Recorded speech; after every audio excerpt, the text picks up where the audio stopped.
For the Florida Chamber of Commerce and the series on free enterprise, I'm Preston Scott, and joining me is David Lawrence Jr., retired in 1999 as publisher of the Miami Herald to work in the area of early childhood development and readiness, president of the Early Childhood Initiative Foundation, and education and community leadership scholar at the University of Miami. He leads the children's movement of Florida, aimed at making children the state's top priority, and a member of the governor's children's cabinet. David, good to visit with you. How are you today?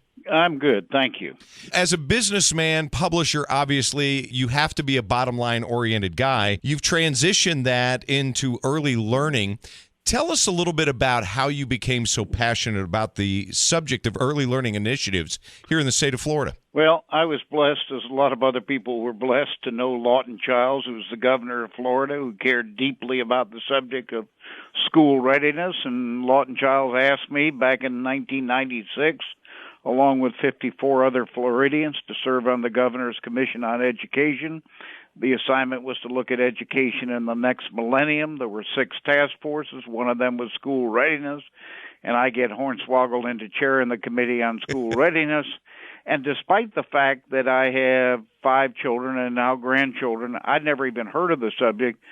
And I ended up spending 2 years on that and thinking it was so important that in 1999 I decided to retire and work full time.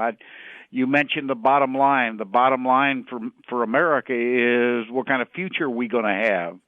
And we're not going to have a very good future, frankly, unless we get more competitive educationally.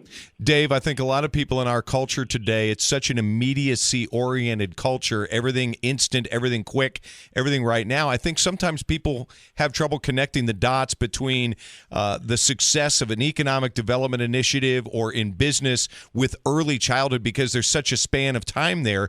Why does early learning matter to people in the business community? Why should it matter? So here's the reality. Business people care deeply about return on investment, and they ought to. I'm talking about the greatest return on investment you could possibly have. I'm saying that the research shows that 85% of brain growth occurs by the age of 3 and 90% by the age of 5. And get the early years right, child, chances are, will have momentum all his or her life. If I feel nervous at times, nothing wrong with that. But a 5 or 6-year-old who has already made up his or her mind, I can't do this work, is a sad story and subject to all sorts of triaging by teachers, etc. A child with momentum in first grade, chances are, will have momentum throughout his or her life. The trick is to invest in the early years and the kind of quality, put parents front and center, help them to know what the right thing to do, believe in them enough to know that they will do it. This is the real world for America. It's not the America when I was graduated from Manatee High School in Bradenton, Florida. We were number 1 in the world in high school graduation rate. We were number 1 in the world when I went to the University of Florida. We're now respectively 21st and 16th. We had a wonderful meeting recently in Tallahassee with 100-plus business people. Florida Chamber was front and center in making this come to pass. The governor was there. He talked about his own commitment to early childhood. We brought in one of the outstanding early childhood brain researchers in the world. And subsequently, which I'm thrilled about, the Florida Chamber said, all of this stuff fits in directly with our work at looking at 2030, where we're going to be looking at jobs and workforce development and establish the Early Childhood Business Alliance. It's a big deal and another signal of the growing power behind the movement in the early learning years. Dave, if you had any advice on how Florida business leaders can get more involved with that early learning initiative and all of the initiatives connected to it, what would it be?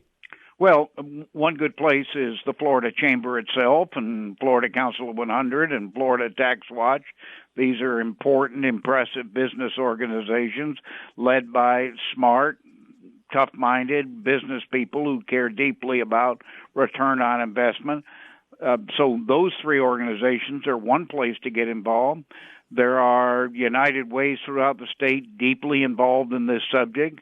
There's the Children's Movement of Florida, deeply involved in this subject. There are 30 early learning coalitions around the state. There are plenty of places to be involved, both on a statewide basis and in your own community. Dave, lastly, since this is the Florida Chamber's series on free enterprise, just tell us what free enterprise means to you. Free enterprise to me means that everybody gets a chance to compete in a capitalist system, genuinely have the chance to compete, but you got to have the skills to compete. So that's what the Florida Chamber is about, having the skills to compete. And my mission with early childhood, early learning, school readiness is about getting children ready to be able to compete in a world that is changing more rapidly than ever.